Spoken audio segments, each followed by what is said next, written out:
네, 오늘 우리가 은혜 받을 하나님 말씀은 시편 73편 1절 말씀부터 19절 말씀까지입니다. 하나님이 참으로 이스라엘 중 마음이 정결한 자에게 선을 행하시나 나는 거의 넘어질 뻔하였고 나의 걸음이 미끄러질 뻔하였으니 이는 내가 악인의 형통함을 보고 오만한 자를 질투하였음이로다. 그들은 죽을 때에도 고통이 없고 그 힘이 강건하며 사람들이 당하는 고난이 그들에게는 없고 사람들이 당하는 재앙도 그들에게는 없나니 그러므로 교만이 그들의 목걸이요 강포가 그들의 옷이며 살찜으로 그들의 눈이 솟아나며 그들의 소득은 마음의 소원보다 많으며 그들의 능욕하며 악하게 말하며 높은 데서 거만하게 말하며 그들의 입은 하늘에 두고 그들의 혀는 땅에 두루 다니는도다. 그러므로 그 백성이 이리로 돌아와서 잔에 가득한 물을 다 마시며 말하기를 하나님이 어찌 알랴 지존자에게 지식이 있으랴 하는도다. 볼지어다 이들은 악인들이라도 항상 평안하고 재물은 더욱 불어나는도다. 내가 내 마음을 깨끗하게 하며 내 손을 씻어 무죄하다 한 것이 실로 헛되도다. 나는 종일 재난을 당하며 아침마다 징벌을 받았도다. 내가 만일 스스로 이르기를 내가 그들처럼 말하리라 하였더라면 나는 주의 아들들의 세대에 대하여 악행을 행하였으리이다. 내가 어쩌면 이를 알까 하여 생각한즉 이것이 내게 심한 고통이 되었더니 하나님의 성소에 들어갈 때야 그들의 종말을 내가 깨달았나이다. 주께서 참으로 그들을 미끄러운 곳에 두며 파멸에 던지시니 그들이 어찌하여 그리 갑자기 황폐되었는가 놀랄 정도로 그들은 전멸하였나이다. 아멘. 우리가 신앙생활을 하면서 지탱하는 원칙이 있습니다. 그것은 하나님 앞에서 마음을 깨끗하게 하며 살다 보면 하나님의 선하심을 맛보게 된다는 신념입니다. 그래서 우리는 물질적인 풍요나 욕망을 절제하고 자제하면서 살아갑니다. 그런데 문제가 발생합니다. 탐욕스럽고 악한 이들이 잘 살고 잘 된다는 거죠. 또 하나님 앞에서 바르게 살려고 하는 사람들이 힘겹게 사는 사람들이 참 많다는 것입니다. 오늘 본문 12절, 13절을 한번 같이 읽어볼까요? 볼지어다 이들은 악인들이라도 항상 평안하고 재물은 더욱 불어나는도다. 내가 내 마음을 깨끗하게 하며 내 손을 씻어 무죄하다 한 것이 실로 헛되도다. 신앙생활에 있어서 이 문제를 해결하지 않으면 마음을 지키는 것은 거의 불가능합니다. 오늘 본문에 있는 2절 한번 읽어볼까요? 나는 거의 넘어질 뻔하였고 나의 걸음이 미끄러질 뻔하였으니. 아마 이 자리에 있는 또 이 말씀을 듣는 가운데에 있는 사람도 이런 고민을 가지고 있는 사람이 있을 거예요. 하나님을 믿어야 된다는 생각 가지고 있어요. 또 하나님 말씀대로 살아야 된다는 생각을 가지고 있어요. 그런데 하나님을 믿고 하나님 말씀대로 살아가려고 하는데 왜 이렇게 힘들지? 또 나처럼 교회도 안 다니고 하나님을 믿지도 않는 사람들이 왜 저렇게 잘 되는 거야? 왜 이렇게 잘 사는 거야? 이런 것들을 바라보면서 신앙생활에 대한 갈등이 있는 사람이 있을 것입니다. 이 문제에 대해서 해답을 오늘 본문이 가르쳐주고 있습니다. 여러분도 본문 가운데에서 그 문제에 대한 해답을 발견하시기를 주의 이름으로 축복합니다. 오늘 말씀해 보니까 악인들을 향한 질투 그리고 미움 이런 것들을 그대로 다 표현하고 있어요. 이건 표현한다는 얘기는 말한다는 얘기는 문제 해결의 시작입니다. 근데 말하지 않고 속에 꼭꼭 감추어 놓으면 문제 해결하기가 어렵습니다. 그런데 말을 하면 이제 문제를 해결하기가 쉽습니다. 예레미야 12장 1절을 한번 읽어봅니다. 여호와여 내가 주와 변론할 때에는 주께서 의로우시니이다. 그러나 내가 주께 질문하옵나니 악한 자의 길이 형통하며 반역한 자가 다 평안함은 무슨 까닭이니까? 하나님 앞에 질문하죠. 또 하박국 1장 13절입니다. 주께서는 눈이 정결하심으로 악을 참아 보지 못하시며 패역을 참아 보지 못하시거늘 어찌하여 거짓된 자들을 방관하시며 악인이 자기보다 의로운 사람을 삼키는데도 잠잠하시나이까? 왜 하나님께서는 잠잠히 계시는 겁니까? 편들어 주셔야 될 거 아니겠습니까? 심판해야 되지 않겠습니까? 그런 얘기입니다. 우리는 살아가면서 알게 모르게 비교를 많이 하고 살아갑니다. 남의 떡이 커 보인다는 말이 있죠. 똑같은데 남의 떡이 더 커 보이는, 상대적 좀 빈곤 속에서 시기하고 질투하는 일이 참 많습니다. 이 정도 살면 괜찮은데 나보다 더 잘 사는 사람을 보면 나는 가난하다라는 생각이 드는 거죠.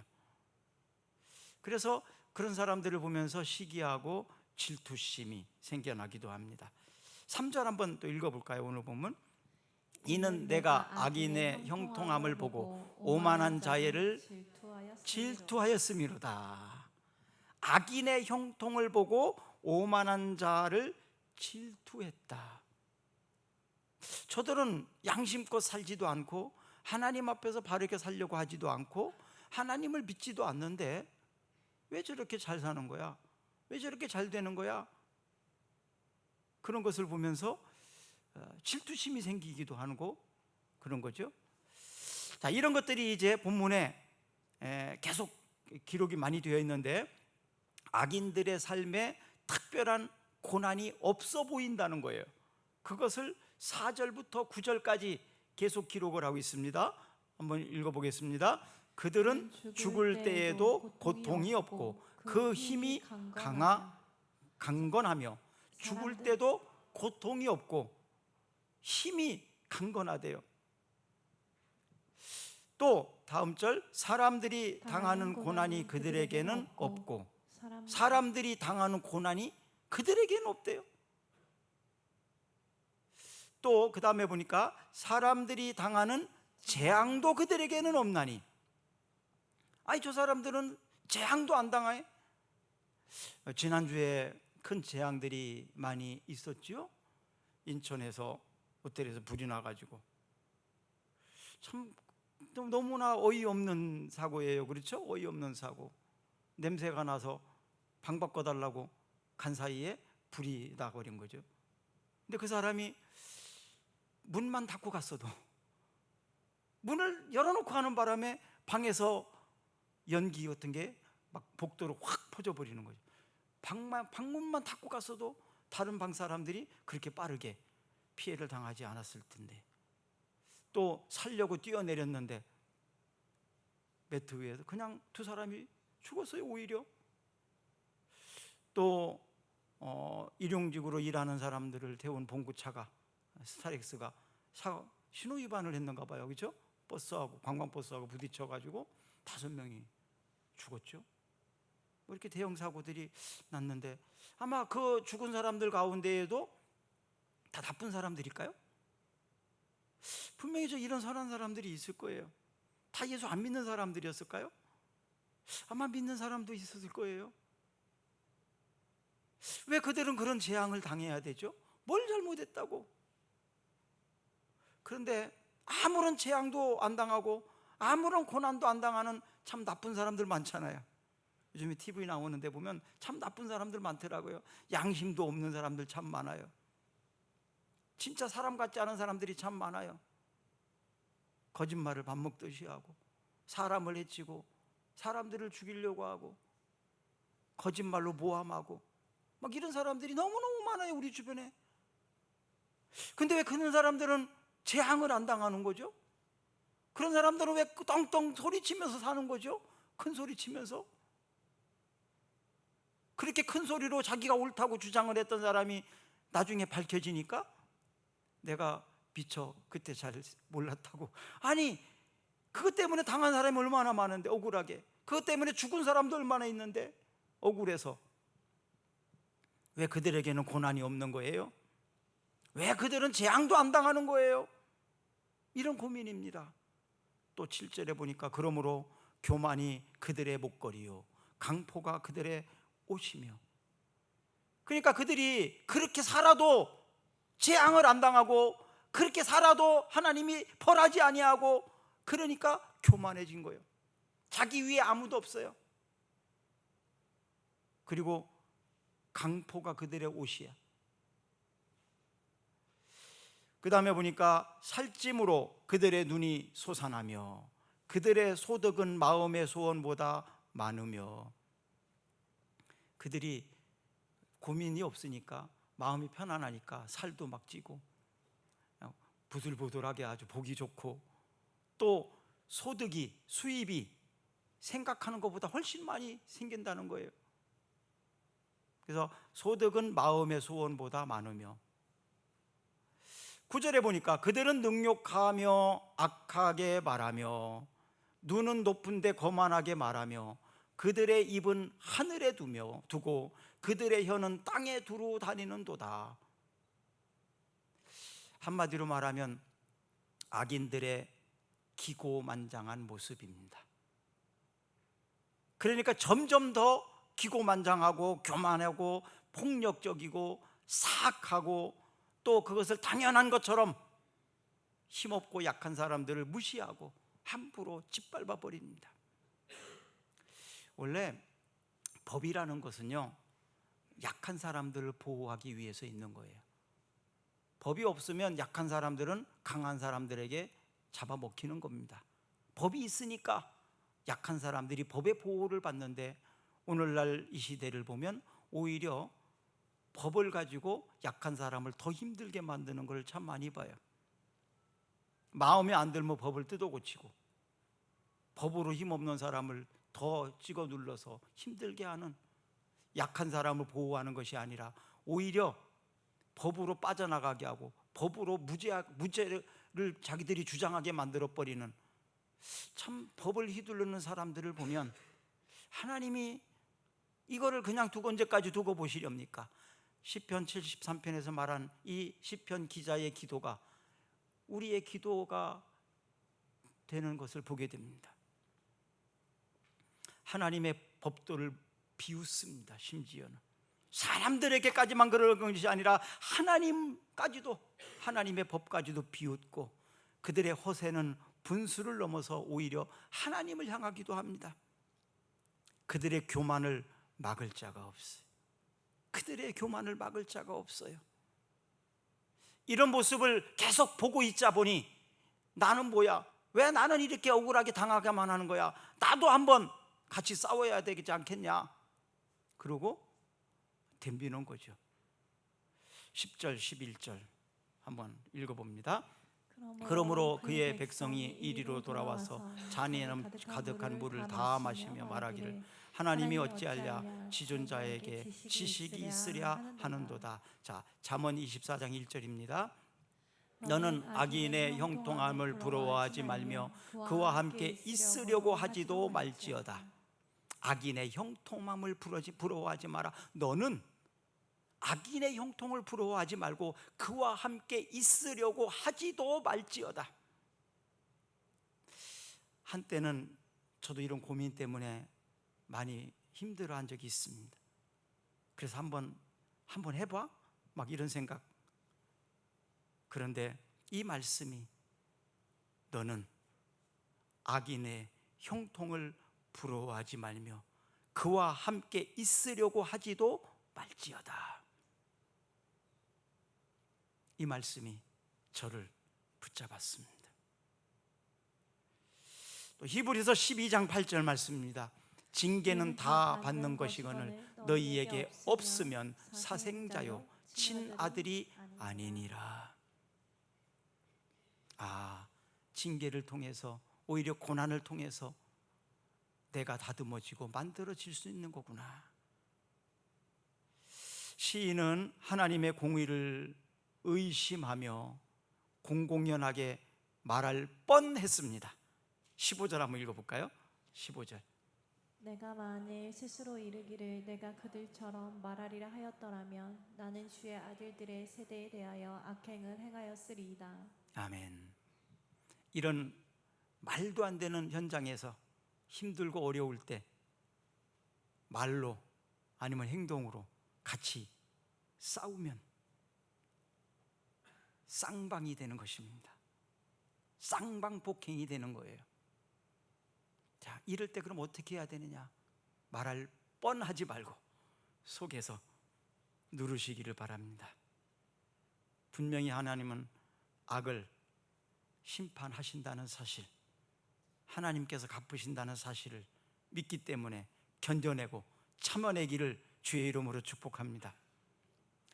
인간적인 노력으로 참 해답을 얻기가 참 어렵습니다. 그래서 시인은 16절 한번 읽어봅시다. 내가 어쩌면 이를 알까 하여 생각한즉 그것이 내게 심한 고통이 되었더라. 왜 이렇지? 도대체 생각해보고 생각을 해봐도 알 수가 없어요. 해답을 얻을 수가 없어요. 오히려 그것 때문에 더 힘들어지는 것입니다. 고민이 되고 갈등이 되는 거예요. 그러다가 17절 읽어봅니다. 하나님의 성소에 들어갈 때에야 그들의 종말을 내가 깨달았나이다. 어디에서 알게 됐다고요? 성소에 주의 전을 찾았을 때 그거에 대한 깨우침이 있었다. 결국 진리에 대한 깨우침은 인간적인 노력으로 알 수 없다는 것입니다. 성령의 조명하심으로 알 수 있습니다. 내 생각으로 아무리 고민하고 생각을 해봐도 이해가 되지 않는 것들이 얼마나 많습니까? 이해되지 않고 고민하고 갈등하고 밤만 꼬박 세울 뿐이에요. 하나님께서 우리에게 깨우쳐 주시게 될 때 그것이 깨달아지게 되고 받아들일 수 있게 되더라고요. 아까 광고 시간에 잠깐 말씀드렸는데 성자 결절한 그 목사님이 친구거든요. 근데 수년이 지나서 이제 와서 얘기하는 거예요. 수년이 지나와서. 그래서 나중에 물어봤어요. 왜 그랬나 했더니 합동 측 목사예요. 합동이 대부분 그런 치유 막 이런 거를 별로 안 좋아합니다. 정통적으로 서울에 있는 신학교, 지방신학교도 아니고 그 대학원까지 정통으로 공부한 사람이에요. 그러다 보니까 그분 그런 것들은 아예 좀 무시하고 그런 좀 그들은 오직 말씀 뭐 이렇게 해가지고 치유나 뭐 기도에 뭐 막 이런 거에 대해서는 좀 약한 부분이 있어요. 그러니까 인정 안 하려고 했던 겁니다. 근데 실질적으로 치유가 됐는데 어떡할 겁니까? 그건 뭐 인정 안 할 수 없잖아요. 자기가 담임 목사를 하고 있지만 그 교회에서 치유받으면 더 좋을 텐데 우리 교회에 와서 치유받더라고요. 왜 그랬을까? 하나님 우리 교회는 인정하고 그것을 사용하니까 치유의 역사가 일어나니까 아마 그랬을 거라고 생각이 됩니다. 여러분, 사람의 생각은요 우리가 다 알 수 없어요. 내가 믿는 것이, 내가 아는 것이 다가 아닙니다. 하나님께서는 내 생각보다 깊으십니다. 하나님은 내 생각보다 훨씬 크십니다. 그렇기 때문에 우리는 하나님 뜻에 맡기는 거예요. 하나님을 의지하는 거예요. 하나님이 해주실 거라는 것을 믿는 것입니다. 자, 18절 19절 이제 한번 또 읽어봅니다. 주께서 참으로 그들을 미끄러운 곳에 두시며 파멸에 던지시니 그들이 어찌하여 그리 갑자기 황폐되었는가 놀랄 정도로 그들은 전멸하였나이다. 하나님께서 악인의 형통을 계속 두고 보지 않는다는 겁니다. 하나님이 심판하시겠다는 거예요. 시편 1장 6절 한번 읽어봅니다. 무릇 의인들의 길은 여호와께서 인정하시나 악인들의 길은 망하리로다. 의인들의 길은 하나님께서 인정하시지만 악인들의 길은 하나님이 망하게 하신다, 심판하신다는 것입니다. 악인들의 번영은 경건하게 하는 사람들에게 혼란을 주는 건 사실이에요. 그러나 공의로우신 하나님은 반드시 심판하십니다. 우리가 흔들리지 않는 믿음으로 살게 하기 위해 하나님은 교회를 세우셨습니다. 그리고 교회 예배를 통해서 하나님을 경배하고 은혜를 구합니다. 이 인생의 문제들은 결국 예배를 통해서, 말씀을 통해서 해답을 얻을 수 있어요. 데살로니가전서 요즘에 읽고 있는데 5장 22절에 보면 악은 어떤 모양이라도 버려라 이렇게 말씀하고 있습니다. 악은 어떤 모양으로도 버려라. 악을 악으로 갚지 말고 악을 오히려 선으로 갚는 자가 되라. 왜냐하면 하나님이 악한 자는 심판하시기 때문에 그렇습니다. 하나님과 300년 동안 동행하다가 죽음을 보지 아니하고 하나님 앞으로 간 에녹이라는 사람이 있어요. 이 에녹은 300년 동안 하나님과 동행하게 된 중요한 이유는 뭐냐 하면 무드셀라라는 아들을 낳은 후입니다. 무드셀라는 창을 던지는 자라는 뜻인데, 무드셀라가 죽는 날이 심판의 날이다, 이런 의미거든요. 그래서 하나님은 선악간에 심판하신다. 하나님은 선악간에 심판하신다. 심는 대로 거두게 하시는 것이 하나님이다. 그래서 그것을 믿고 살다 보니까 하나님께서 에녹이 바로 하나님과 동행하는 삶을 살았다라고 표현합니다. 그래서 그가 얼마나 이뻤으면 죽음을 보지 아니하고 옮겼을까요? 하나님과 동행하는 삶은 결국은 바로 심판이 있다. 하나님이 다 아신다. 하나님이 선악간에 심판하실 것이다. 하나님이 나의 눈물을 아실 것이다. 하나님이 나의 억울함도 아실 것이다. 이걸 믿고 사는 거예요. 이것이 하나님과 동행하는 삶입니다. 이런 하나님과 동행하는 삶은 결국 어떤 삶이냐? 예배의 삶이에요. 28절 한번 읽어볼까요? 오늘 본문이 있는 후에 28절. 하나님께 가까이 하미니 내게 복이라. 내가 주 여호와를 나의 피난처로 삼아 주의 모든 행적을 전파하리이다. 하나님을 가까이 하는 것이 복이다. 왜? 복의 근원이 하나님이시니까요. 그리고 하나님이 심판하실 거니까요. 그래서 하나님을 가까이 하는 것이 내게 복이다. 하나님을 가까이 한다는 것은 무슨 의미예요? 하나님을 가까이 하는 것은 예배를 가까이 하는 거죠. 하나님을 가까이 하는 것은 말씀을 가까이 하는 거죠. 하나님을 가까이 하는 것은 하나님과 늘 기도하면서 사는 거죠. 하나님 가까이 하는 거죠. 지금 하나님과 가까이 계십니까? 아니면 멀리 계십니까? 지금 예배하러 왔으니까 당연히 지금 가까이 계시겠죠. 여러분들의 삶 가운데 몇 프로 정도가 하나님과 가까이 하는 삶인 것 같습니까? 절반 정도? 하나님 교회에다 그냥 하나님 교회에 계세요. 집에 나 혼자 갈게요. 그 하나님하고 멀리 가야 떨어져 있는 거 아니에요? 하나님 우리의 삶의 현장에서 늘 같이, 주님 저와 지금도 같이 해주세요. 근데 나쁜 짓 할 때는요, 하나님 좀 옆에 안 있었으면 좋겠죠. 하나님 안 바라봤으면 좋겠죠. 하나님 안 들었으면 좋겠죠. 나쁜 짓 할 때는 애들도 똑같거든요. 그런데 우리의 삶이 100% 주님이 나를 보고 계시고 듣고 계시고 내 옆에서 항상 나와 동행하는 그러한 삶, 이게 하나님을 가까이 하는 삶 아니겠습니까? 하나님을 가까이 하는 것이 내게 복입니다. 주 여호와를 나의 피난처로 삼은 사람이 복입니다. 보호받습니다. 그리고 함께 하십니다. 내가 의지로 내 생각으로 아무리 하려고 해도 안 되잖아요. 근데 하나님이 그 마음을 돌이키시면, 바꾸시면 한순간에 바뀌는 거예요. 그렇죠? 하나님이 해주셔야 합니다. 예배가 멀어지면 하나님의 복이 멀어집니다. 따라해 봅시다. 예배가 멀어지면 하나님의 복이 멀어집니다. 예배를 가까이 하면 하나님이 복이 가까워집니다. 아멘. 27절입니다. 무릇 주를 멀리하는 자는 망하리니 음녀같이 주를 떠난 자를 주께서 다 멸하셨나이다. 주를 멀리하는 자는 다 망한다. 그리고 주를 떠난 자는 주께서 다 멸하셨나이다. 매일 묵상을 지금 잘 하고 계십니까? 말씀을 가까이 하는 것이 복입니다. 지금은 데살로니가 전서를 읽고 있습니다. 이제 이번 주에 데살로니가 후서를 읽게 됩니다.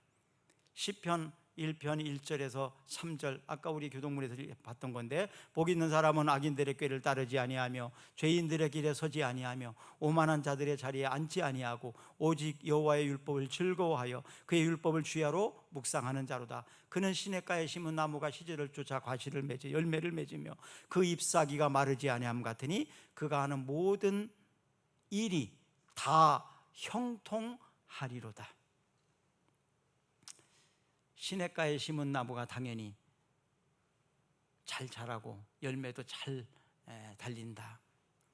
이것처럼 하나님의 말씀을 주야로 묵상하는 자, 그들은 시냇가에 심겨진 나무와 같다. 그래서 그가 하는 모든 일이 다 형통하리로다. 형통은 뭐냐면 잘 된다, 그런 뜻이에요.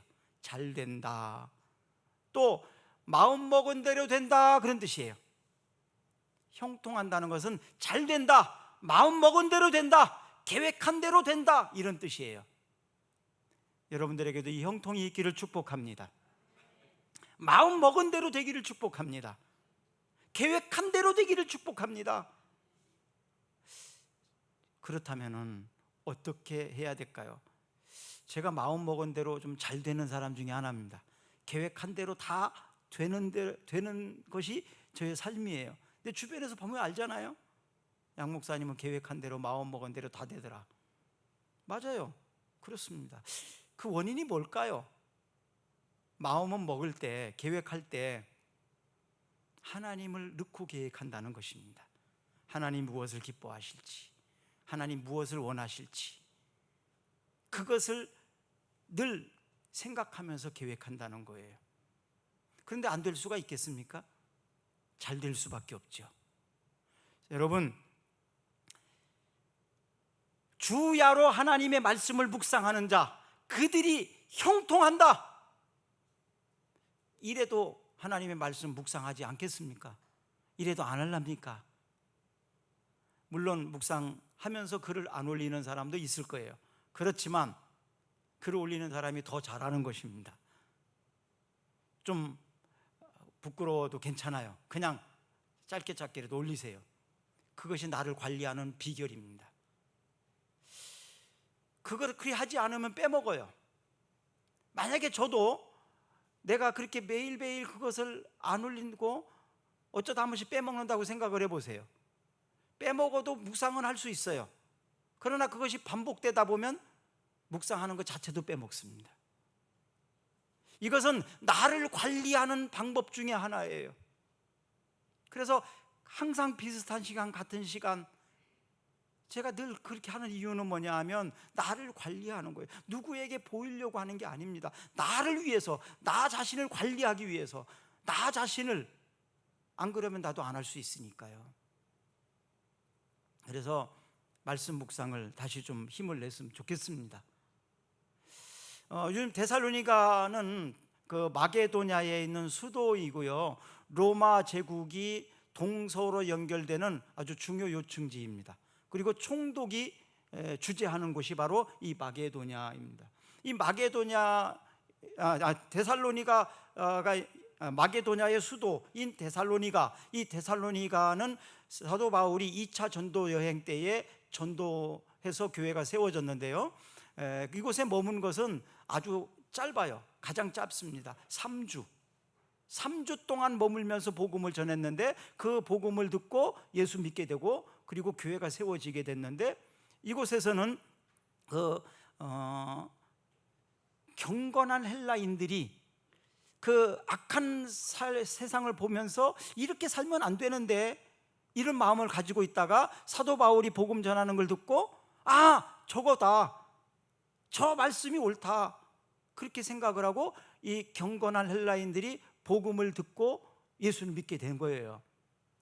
그러니까 경건하게 살려고 하는 사람들이 말씀을 딱 만난 거다, 이 말입니다. 또 적지 않은 많은 귀부인들이 예수 믿었다, 복음을 들었다, 이렇게 나옵니다. 이들도 역시 아마 이 귀부인들은 경제적으로 어떤 정치적인 부분에서 상당히 좀 힘 있는 사람들일 거예요. 그런데 그들이 그 정치적인 현장 속에서 또 물질이 많은 사람들이 어떤 살아가는 그 삶 속에서 이 마음의 갈등이 있었을 겁니다. 저건 아닌데, 저렇게 돈 벌고 저렇게 정치를 해서 사람들을 힘들게 하고 남의 것을 빼앗고 억울하게 하고, 이런 모습은 이건 아니지 않냐. 아마 이런 갈등 속에 있다가 양심의 호소를 듣고 있었을 거예요. 그러다가 사도 바울이 전한 복음을 듣고, 그래 저거다, 그러고 복음을 듣게 된 거예요. 이것이 바로 데살로니가 지역에 있는 사람들의 복음을 들은 형편들입니다. 아주 짧게, 가장 짧은 시간 동안 3주밖에 머물지 않았지만 이들은요 굉장히 믿음이 급속도로 성장합니다. 그리고 사도 바울이 직접 계속 가르치지 않았지만 그들은 말씀 붙잡고 신앙생활이 세워지게 됩니다. 그래서 이 데살로니가 교회는요 얼마나 좋은 소문이 들리느냐 하면, 믿음, 사랑, 소망이 있는 교회다, 이 소문이 막 근동까지 쫙 퍼졌어요. 그래서 바울은 사실 이곳에서 복음을 더 오래 전할 수 있었지만 하나님께서 다른 곳에 가야 될 섭리가 있었겠죠. 그런데 또 이 지역에 있는 사람들이 바울을 쫓아낸 겁니다. 자, 생각을 해보세요. 유대인들, 바울을 싫어하는 사람들이 복음을 전했는데 경건한 헬라인들, 그럼 경건한 헬라인들이라면 존경받는 사람들이잖아요. 존경받는 사람들이 복음을 들어요. 또 적지 않은 많은 귀부인들이 막 복음을 듣고 예수 믿어요. 그러니까 위기를 느낀 거죠. 그래서 누구를 쫓아내야 되겠어요? 바울을 쫓아내야 됩니다. 그래서 바울을 쫓아낸 거예요. 베레아로까지 쫓아가고, 베레아를 쫓아가가지고 또 쫓아내갖고 아덴까지 도망갑니다. 그렇지만 바울은 없지만 그곳에 뭐가 있어요? 바울이 전한 말씀이 있었던 거죠. 그래서 하나님의 말씀을 그들이 들은 대로 말씀대로 살려고 하고, 그러다 보니까 말씀의 역사가 일어나게 되고 교회가 세워지고, 그리고 칭찬받는 믿음의 능력, 사랑의 수고, 소망의 인내가 있는 그런 교회가 된 것입니다. 완벽한 교회의 모습을 갖추게 된 것이지요. 데살로니가전서 1장 3절 한번 읽어볼까요? 너희의 믿음의 역사와 사랑의 수고와 우리 주 예수 그리스도에 대한 소망의 인내를 우리 하나님 아버지 앞에서 끊임없이 기억함이니. 네, 이 교회가, 데살로니가 교회가 바로 믿음의 역사, 사랑의 수고, 소망의 인내가 있는 교회였다, 이렇게 인정받고 있습니다. 믿음으로 생각하고 믿음으로 말해야 합니다. 믿음으로 선택해야 합니다. 믿음으로 결정해야 합니다. 이것이 바로 믿음이 있는 사람이고 믿음이 있는 교회입니다. 사랑으로 행동해야 합니다. 사랑에는 섬김이 있습니다. 사랑에는 수고가 있습니다. 그리고 수고와 섬김을 한 후에 원망하지 않습니다. 왜? 사랑으로 했으니까. 대가를 요구하게 되면 자기가 섬기고 수고한 것에 대한 기대가 있고 원망이 있습니다. 그러나 순수하게 사랑으로 섬겼다면, 수고했다면 원망이 없습니다. 소망 중에 인내하며 견뎌냅니다.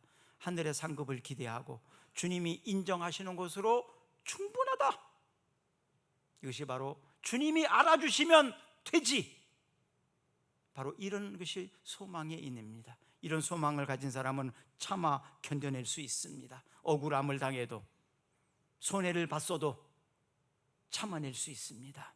바로 믿음, 사랑, 소망이 이 데살로니가 교회에 있었다는 거예요. 우리 꿈사랑교회에 바로 이것이 있기를 주의 이름으로 축복합니다. 또 데살로니가전서 1장 6절과 7절 한번 읽어볼까요?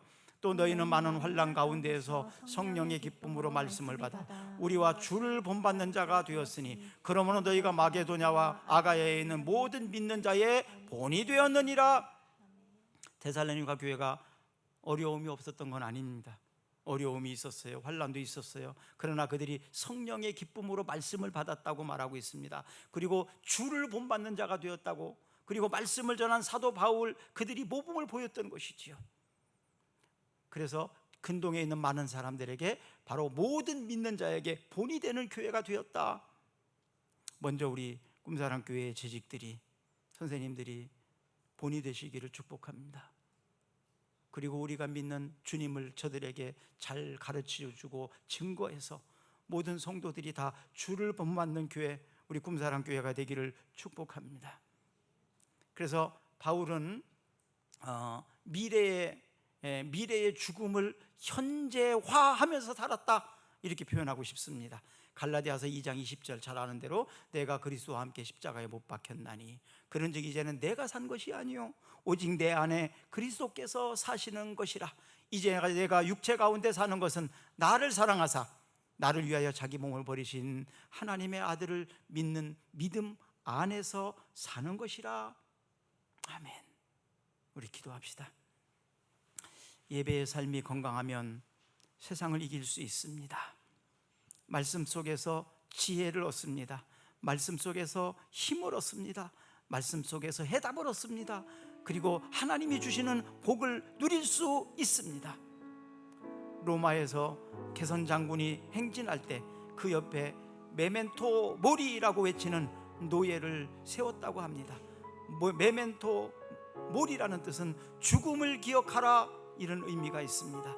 개선 장군이 교만해지지 않도록 죽음을 기억하라고 외쳤던 것입니다.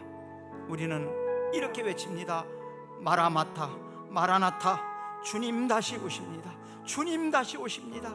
주께서 심판하실 것입니다. 주께서 알아주실 것입니다. 이 의식을 가지고 산다면 악인의 형통을 부러워하지 않을 것입니다. 의인의 고통에 낭망하고 절망하지 않을 것입니다. 그리고 믿음, 소망, 사랑, 이 세 가지를 가지고 우리가 이 땅에서 승리하며 살아낼 수 있을 것입니다. 우리 교회가 이런 교회가 되기를, 여러분들이 이런 삶이 되기를 주의 이름으로 축복합니다. 우리 다 같이 일어나셔서 찬양하겠습니다. 유만골 목사님 축도해 주시기 바랍니다.